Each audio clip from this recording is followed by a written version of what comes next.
نہج البلاغہ کا خطبہ نمبر 3 ہے، خطبہ شک شکیہ کے نام سے مشہور ہے۔ خدا کی قسم، فرزند ابو قحافہ نے پیراخہ نے خلافت پہن لیا، حالانکہ وہ میرے بارے میں اچھی طرح جانتا تھا کہ میرا خلافت میں وہی مقام ہے جو چکی کے اندر اس کی کیلی کا ہوتا ہے۔ میں وہی کوہ بلند ہوں جس پر سے سیلاب کا پانی گزر کر نیچے گر جاتا ہے اور مجھ تک پرندہ پر نہیں مار سکتا۔ اس کے باوجود میں نے خلافت کے آگے پردہ لٹکا دیا اور اس سے پہلو تہی کر لی اور سوچنا شروع کر دیا کہ کیا اپنے کٹے ہوئے ہاتھوں سے حملہ کروں یا اس سے بھیانک تیرگی پر صبر کروں، جس میں سن رسیدہ بالکل ضعیف اور بچہ بوڑھا ہو جاتا ہے اور مومن اس میں جدوجہد کرتا ہوا اپنے پروردگار کے پاس پہنچ جاتا ہے۔ مجھے اس اندھیر پر صبر ہی کے دن عقل نظر آیا، لہٰذا میں نے صبر کیا، حالانکہ آنکھوں میں غبار اندوہ کی خلش تھی اور حلق میں غم و رنج کے پھندے لگے ہوئے تھے۔ میں اپنی میراث کو لٹتے دیکھ رہا تھا، یہاں تک کہ پہلے نے اپنی راہ لی اور اپنے بعد خلافت ابن خطاب کو دے گیا۔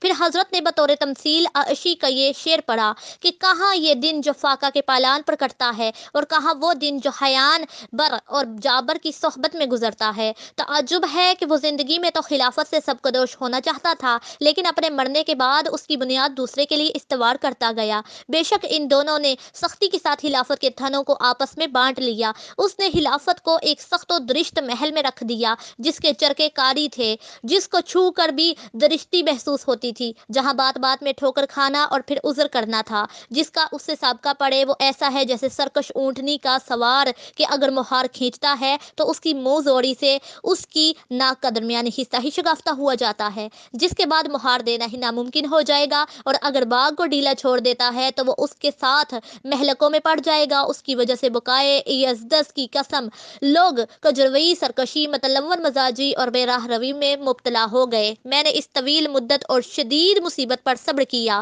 یہاں تک کہ دوسرا بھی اپنی راہ لگا اور خلافت چوتھے کو ایک جماعت میں محدود کر گیا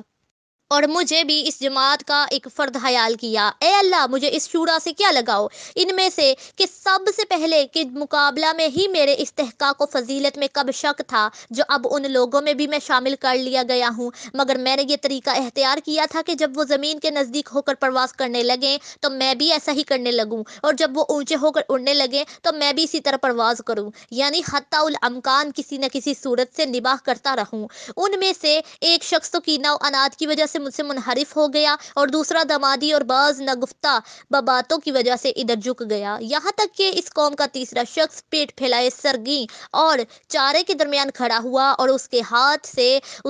سے اس کے بھائی بند اٹھ کھڑے ہوئے، اور جو اللہ کے مال کو اس طرح نگلتے تھے جس طرح اونٹ فصل ربی کا چارہ چرتا ہے، یہاں تک کہ وہ وقت آ گیا کہ جب اس کی بٹی ہوئی رسی کے بل کھل گئے اور اس کی بدعمالیوں نے اس کا کام تمام کر دیا اور شکم پوری نے اسے منہ کے بل گرا دیا، اس وقت مجھے لوگوں کے ہجوم نے دہشت زدہ کر دیا جو میری جانب بجو کے عیال کی طرح ہر طرف سے لگاتار بڑھ رہا تھا، یہاں تک کہ یہ عالم ہوا کہ حسن اور حسین کچلے جا رہے تھے اور میری ردا کے دونوں کنارے پھٹ گئے تھے اور سب میرے گرد بکریوں کے گلے کی طرح گھیرا ڈالے ہوئے تھے، مگر اس کے باوجود جب میں امر خلافت کو لے کر اٹھا تو ایک گروہ نے بیعت توڑ ڈالی اور دوسرا دین سے نکل گیا، تیسرے گروہ نے فسق کو اختیار کر لیا، گویا انہوں نے اللہ کا یہ ارشاد سنا ہی نہ تھا کہ یہ آخرت کا گڑھ ہے، ہم نے ان لوگوں کے لیے قرار دیا ہے جو دنیا میں نہ بے جا بلندی چاہتے ہیں، نہ فساد پھیلاتے ہیں، نہ اچھا انجام پرہیزگاروں کے لیے ہے۔ ہاں ہاں، خدا کی قسم ان لوگوں نے اس آیت کو سنا تھا اور یاد کیا تھا، لیکن ان کی نگاہوں میں دنیا کا جمال کھپ گیا اور اس کی سجدت نے انہیں لبھا دیا۔ دیکھو اس ذات کی قسم جس نے دانے کو شگافتہ کیا اور ذی روح چیزیں پیدا کی، اگر بیعت کرنے والوں کی موجودگی اور مدد کرنے والوں کے وجود سے مجھ پر حجت تمام نہ ہو گئی ہوتی تو وہ عہد نہ ہوتا جو اللہ نے علماء سے لے رکھا ہے کہ وہ ظالم کی شکم پوری اور مظلوم کی گرسنگی پر سکون و قرار سے نہ بیٹھیں، تو میں خلافت کی باغ دوڑ اسی کے کندھے پر ڈال دیتا اور اس کو آخر اس کے پیالے سے سراب کرتا جس پیالے سے اس کو اول سراب کیا تھا، اور تم اپنی دنیا کو میری نظروں میں بکری کی چھینک سے بھی زیادہ ناقابل اعتنا پاؤ گے، کیونکہ لوگوں کا بیان ہے کہ جب حضرت خطبہ پڑھتے ہوئے اس مقام تک پہنچے تو ایک عراقی باشندہ آگے بڑھا اور ایک نوشتہ